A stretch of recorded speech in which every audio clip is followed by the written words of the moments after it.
जय जगन्नाथ जय माँ सारला आपण मानकर रिक्वेस्ट को अनुसार रखी माँ सारला किए आपण मानकर जेहेतु क्वेश्चन थिला तही अनुसार मु आंसर देबी। वीडियोटी आरंभ करबा पूर्व चैनल को जदि नुआ ताले चैनल लाइक शेयर सब्सक्राइब करंतु एवं आपण मानकु मोर गोटे छोट अनुरोध आपण माने ओडिशा छाड़ी जांतु नाही जेउ माने ओडिशा छाड़ी टूरिस्ट पई अन्य राज्य मानकु भ्रमण करने को चाहते आपण मानक विनीत अनुरोध कि आपण मैंने टूरिस्ट पई अन्य राज्य को बाछंतु नहीं। आम राज्य रे प्रत्येकटी कला संस्कृति एवं परंपरा जागृत होइए आपण मैंने आमरी राज्य ही विभिन्न शक्तिपीठ एवं मंदिर मान दर्शन करी निजर आत्मा को शांति प्रदान करें।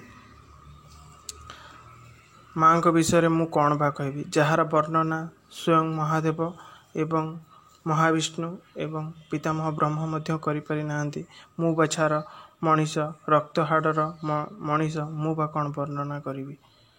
तथापि जदि मु वर्णना न करी ताहले मार संतान है मार पुओ है मु माँ विषय पदे कहि पाइलिनी। दुनिया मते कहब मार पुओ है माँ विषय किछि कहि पारुनी।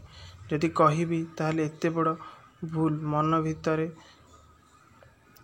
द्वंद्व रखी मु यह कहू जाऊँगी दोष थिले मते क्षमा करिवो। प्रथमे माँ दुर्गा होउचंती आद्याशक्ति मूल प्रकृति एवं मूल प्रकृतिंकर सरस्वती रूप ही माँ सारला झंकड़ रे माँकर निवास बोली आपण माने निश्चित भाव जानिथिबे बा शुणिथिबे। आपण माने नमिता मैडम गीत मध्य शुणिथिबे झंकड़ बासिनी सारला माँ को जी जेउठी भी जेउ नाम रे पूजा करे माँ ता डाक शुणती एवं जेहेतु आम ओडिशार प्रमुख शक्तिपीठ माँ सारला पीठ माँ मंगला पीठ माँ बिरजा पीठ माँ भगवती माँ चर्चिका माँ गौरी विभिन्न शक्तिपीठ रे माँ जाग्रत रूप में रही एवं आम्भ मानक सुरक्षा प्रदान कर।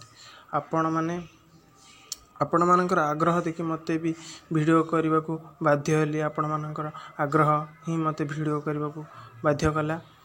तथा पूर्व काल जिते परशुराम तृतीय जुगर से जिते ओडिशा भूखंड को आसी से माँ सारला शक्ति अनुसंधान करते से स्नान करने निमंते नदी को जीवा पूर्वर एक बरगछ निकटस्थ एक बरगछ मूल तांकर धनु एवं तीर को रखिकी जाइए। परशुराम जे कौन सी जगार भी धनु तीर माटी उपरे स्पर्श करी रखी दौतिले से माटीर किछि अंश तल को दबी जाउतिला किंतु जो जगह माँ सारला जो बरगछ मूले से माँ सारला को पाइथिले से माटी कौन सी भी दबी नथिला। यह देखि परशुराम बहुत माने अदृश्य शक्ति अच्छी बोली से भाविथिले। यहाँ पर से सरमुन से माटी को खोदे करी खोली एवं यहाँ पर माँ सारला को पाइथिले। सरमुन माँ को खोदे करी बाहर करिथिबारु माँ को नाम सारला। कही कहती कि जगत जननी दुर्गा जेतेबेले महिषासुर प्रकोपरु देवगण माने देव दानव माने देवता माने जेतेबेले माँ को स्तुति करथिले माँ दुर्गा निजे ही एक प्रस्तर शिला उपरे निजर स्वरूप को आंकी देइथिले एवं देवता मानन को कहिथिले कि आपण माने एही रूप को ही स्तुतिवादन करंतु एही रूप ही आपण मानकर दुख दूर करिवो एवं महिषासुर निधन करि परिवो। सेही रूप काले कनकपुर ग्राम झंकड़ ग्राम रे रहिथिले जहा को आमे एबे सारला माँ रूप पूछे जहाँ होना कहीं माँ जे ओडिशार प्रख्यात देवी प्रख्यात प्रमुख शक्तिपीठ भाव आम पाखे माँ बाग देवी सारला जहाँकर अनुकंपा लाभ होगले साधारण सिद्धेश्वर परिडा सारला दास बोलाई पारती।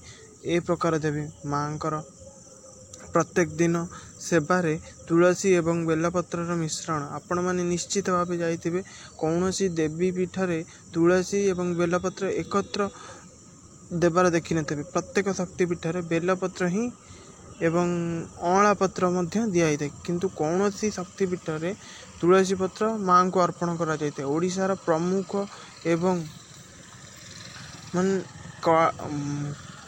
कला एवं काव्य एवं संस्कृतिर एक अनन्य उदाहरण होउची माँ सारलांकर शक्तिपीठ जोठी प्रत्येक दिन तुलसी सहित बेलपत्र दि जाए। एवं आपण मैंने आश्चर्य हेबे जगन्नाथंकर परी माँ शारळांकर कनक दुर्गा निजे ही चंदन यात्रा रे विजय करते। कौन सी शक्तिपीठ में चंदन यात्रा अनुष्ठित हुए ना, किंतु केवल ओडिशार गोटे शक्तिपीठ जहाँकि शारळांक पीठ सेठी चंदन यात्रा अनुष्ठित हुए। आपण मैंने आश्चर्यित एवं भी माँ शारळा निजे ही जितेबाला आमर दोल पूर्णिमा है, दोल विमान रे दोल गोविंद जेपरी चाचेरी भोग खाया जाती, माँ शारळा निजे ही चाचेरी भोग खाया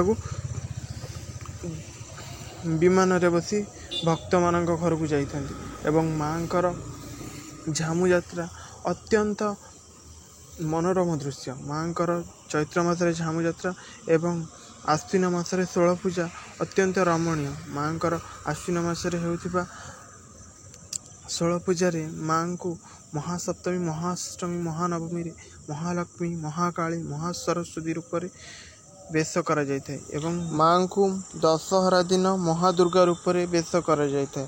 आपण माने जदि माँ शारळांक पीठ को केबे आसी नांती ताहाले माँ शारळा को निश्चित भाव दर्शन करी कृपा आशीष भिक्षा करंतु। एवं साथी रे माँ जो पादुक कुंड अच्छी से पादुक कुंडरू निश्चित भाव आपण माने पादुक घर को प्रसाद भाव नहीं पारिबे। एवं जो पिला मानकर पाठरे रुचि नहीं एवं पाठ पढ़िया माने आग्रह नहीं, सही पिला मानक प्रत्येक दिन यदि माँ शारळांकर एही पादुक चढ़ा पादुक प्रत्येक दिन से काले स्नान पर से माने जदि पाइकी कौन शुभ कार्य एवं पाठ पढ़िया कार्य करती निश्चित भाव से माने सफलता लाभ करें। जदि मोर कौन कहिबारे किछि जदि भूल होइतबो ताहले मते क्षमा करिवे।